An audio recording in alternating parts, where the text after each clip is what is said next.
chosen. My fellow Americans and patriots around the world, the subject matter for today's talk is going to cover the upcoming January 6th meeting with both houses of Congress. President of the Senate, Mike Pence, will be in attendance.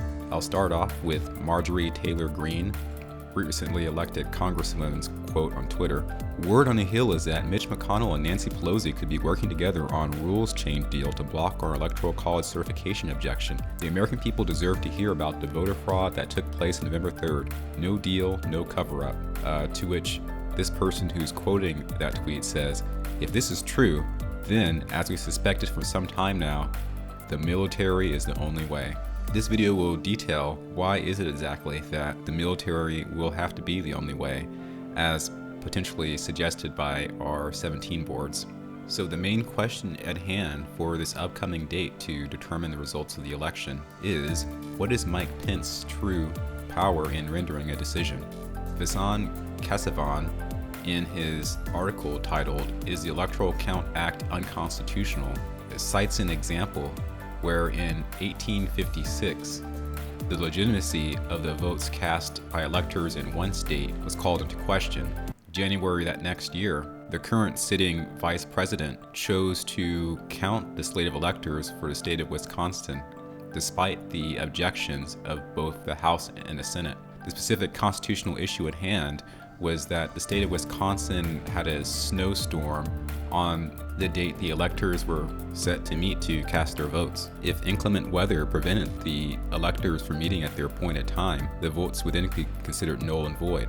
This was the position taken by the vice president at the time. This led to a senator to ask the vice president, do I understand the chair to decide that Congress in no form has the power to decide upon the validity or invalidity of a vote? To which he received the response, what further action may be taken, if any further action should be taken, will devolve upon the properly constituted authorities of the country, the Senate or the House of Representatives, as the case may be. Several members of Congress were concerned by that decision. Senator Pugh at the time stated that the Wisconsin incident may occur 100 times again if the government should stand that many years. If nothing happened subsequently to the legislature after this determination in 1856, our current Vice President Mike Pence would indeed have the precedent established for him to take such serious executive action concerning the validity of votes. But we have one little problem, and that little problem is the Electoral Count Act. I encourage you to read this excellent article found on a National Task Force on Election Crises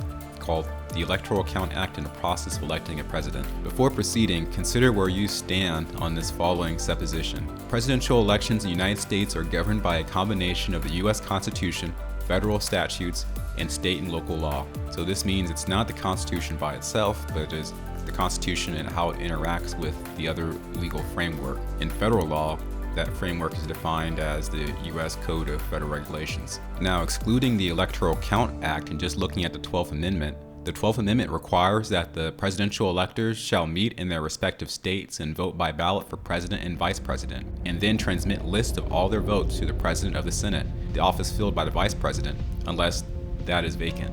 Then, in the presence of the Senate and the House of Representatives, the votes shall then be counted. Now, going to Electoral Count Act, what led to the passage of this particular act was a disputed Hayes-Tilden election of 1876. Given that there were no procedures existing to decide the disputed results of a state to be counted, this ad hoc electoral commission was created. It consisted of 5 senators, 5 representatives, and 5 Supreme Court justices. For this particular election, the way the commission became especially controversial was because one of the court justices just declined to serve on the commission. That justice was Davis. He was an independent. He was replaced by a Republican justice, Joseph Bradley. This was then considered by the population, and I guess most specifically the media at the time, to be a very partisan manner to conduct a disputed election. So the helpful thing about the ECA is that it created a precise certification timetable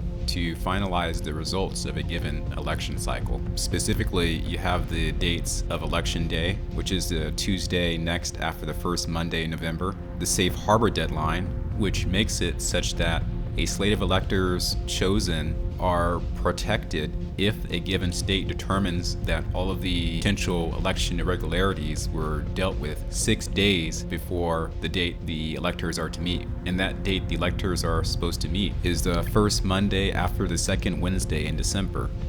This year, that fell on December 14th. As you may recall, for the various battleground states that are contested, 7 in all, dueling slates of electors were tallied. Now, the only issue here is only half of the slates of electors were certified via the governor's certificate of ascertainment. And these, of course, were the Biden electors selected via the popular vote win in each of those states. So then we turn to the procedure, the special day, January 6th, where both chambers of Congress meet to watch the vice president, who will then be called president of the Senate, count the electoral votes. Just a detail to note, although the electoral vote certificates are open and votes are officially counted at this joint session in the presence of both chambers, the ECA directs the two chambers to divide and meet separately when objections are raised to any particular electoral votes. After the two chambers consider such disputes, they reconvene in a joint session to resume counting.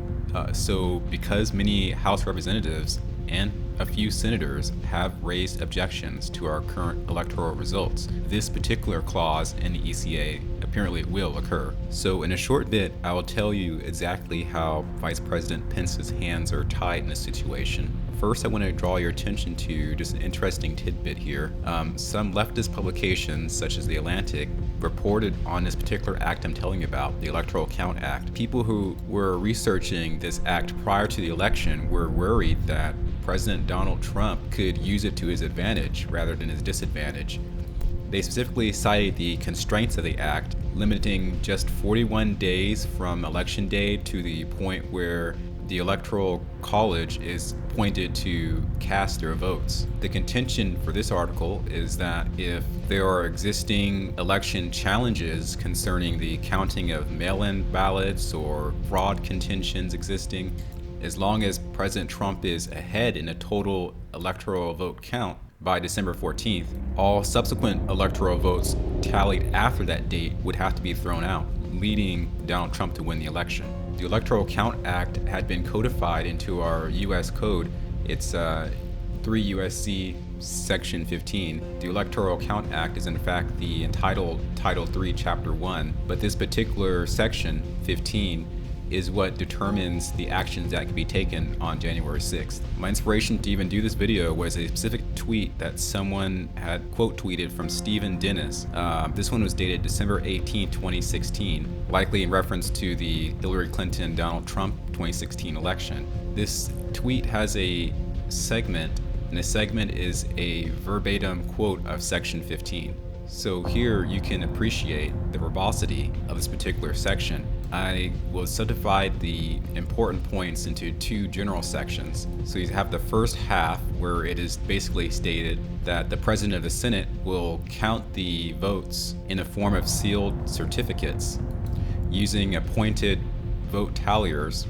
This would occur in the presence of both the House and the Senate. If an objection is raised, the two chambers of Congress separate to debate. Their objections have to be in writing. This second half deals with how the electoral votes are to be counted in a situation where you have dueling sets of electors from both the Republicans and Democrats, or whichever respective parties are in at the time. And conclusively, it states that after Congress determines the appropriate slate of electors, the Vice President then simply counts those selected electors and determines who wins the presidency, and respectively, the vice presidency. So this article on distractify.com quotes Stephen Dennis's tweet. The article is titled, "Republicans are planning to challenge Biden's victory, but it's a long shot." What happens if there are objections to Electoral College's vote? The Vice President will also call for any objections to the electoral votes, and any objections must be submitted in writing and signed by at least one member of the House and one senator. If there is an objection, the House and the Senate will withdraw to their respective chambers to consider the merits of the objection. Basically what I explained to you. But if the two houses shall disagree in respect of counting of such votes, then and in that case, the votes of the electors whose appointment shall have been certified by the executive of the state under the seal thereof shall be counted. And this, my friends, is the big problem for a Trump victory. Going back to the National Task Force article to see that same thing restated, if there is more than one submission of electoral votes from a state, the question ultimately is whether the chambers agree on which slate to accept. If the chambers agree to accept a particular slate, those electoral votes count. If the chambers agree to reject a particular slate, then those electoral votes do not count. If the chambers disagree as to which slate to accept, then the prevailing votes are those that were cast by electors certified by the executive of the state. This provision, known colloquially as the governor's tiebreaker, operates as a fail-safe to prevent state disenfranchisement. So, the biggest theme of this election is voter disenfranchisement on the basis of extensive voter irregularity and alleged fraud in many instances supported by affidavit and video evidence. Looking at this section in its entirety, what I had come to conclude is that at the appointed time on January 6th, the certified slates of electors will be presented to President Pence. He will have a tallier count the dueling slates for the battleground states, including New Mexico. This will result in a vote total of 305 for Joe Biden and a total of, I believe, around 322 for Donald Trump. Objections will be raised by respective parties for the opposite party for each of these slates of electors, meaning Democrats may object to Republican slate and Republicans may object to the Democrat slate of electors. Then we'll go down to the bottom of this section. Both chambers will separate and engage in debate. Upon conclusion of the debate, within 2 hours, vote by a simple majority will determine which pathway to go down. If the House, which is currently a slight Democrat majority, conclude that the election occurred fair and square and the Republican slates of electors don't count, then it'll be left up to the Senate to see what they determine. We already know that a certain senator who's a Republican, known as Mitch McConnell, will vote with the Democrats. We also know there's a higher probability that the Democrats will take the 2 seats for the Georgia runoff. Let's say the Republicans win the Senate and the Democrats win the House. If each side votes along party lines, then the conclusion will be reached wherein only those slates of electors are accepted who are certified by the governor of the respective state. And as we know with this election, the governor for each of the respective battleground states of contested electors sided with the Democrat slates of electors, and therefore Joe Biden wins. It has been discussed that the vice president has plenary power under the Constitution to make final determinations, and we have seen that this indeed has occurred with Vice President Thomas Jefferson determining his own win in the 1800 presidential election. So again, just to reiterate, the controversial 1876 election, also known as the Hayes-Tilden debacle, led to the passage of the Election Counting Act, which became codified as 3 USC Chapter 1 US Code. The establishment of this new federal law effectively got rid of the ad hoc election commission and constrained the previously arguably unchecked vice presidential power to finalize the legitimacy of an electoral college vote count. The features of this act were a subject of haranguing and ridicule by liberals concerned that President Trump could use a contested election to win by a slight majority. In actuality, they will actually be able to win by this act because of the Democrat dominance in the U.S. House of Representatives, how slight it may be, also bolstered by turncoats such as McConnell in the U.S. Senate. The legality of the act could be challenged and appealed in a court system. However, this process is unlikely to be concluded prior to inauguration day, January 20th. Thus, unless there is a significant Chapter 17 type intervention, it is unlikely that President Trump will prevail under the current circumstances. I'm sorry to report. 3 million people at the nation's capital is nary able to alter the legislative procedures which will occur on January the 6th. If any congressional intimidation results in a breakdown of standard procedures, then we will find ourselves in an exciting episode, indeed a constitutional crisis.